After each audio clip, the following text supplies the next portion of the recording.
पाहूयात पुढची एक महत्त्वाची बातमी। आदित्य ठाकरे निवडणूक आयुक्तांकडे पोहोचलेले आहेत। निवडणूक आयुक्तांच्या सोबत त्यांची बैठक सुरू झाली आहे। बाळा नांदगावकर देखील निवडणूक आयुक्तांकडे सध्या पोहोचल्याचं माहिती समोर येते।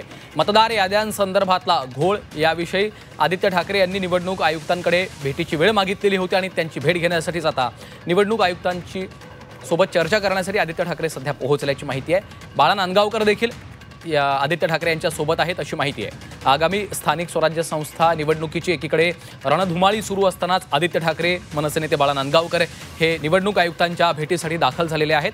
मतदार याद्यांमधला घोळ दूर व्हावा, दुबार मतदार नोंदणीसारखे अनेक गैरप्रकार महाराष्ट्रामध्ये घडलेले आहेत। आजही त्या प्रकारचे गैरप्रकार घडतायत। या सगळ्या घडामोडींना पायबंद घातला जावा आणि असे गैरप्रकार तातडीने थांबवण्यात यावे, यासह इतरही मागण्यांसाठी आणि त्यांचं म्हणणं मांडण्यासाठी आदित्य ठाकरे आणि मनसेचे नेते बाळा नांदगावकर हे निवडणूक आयुक्तांकडे पोहोचलेले आहेत।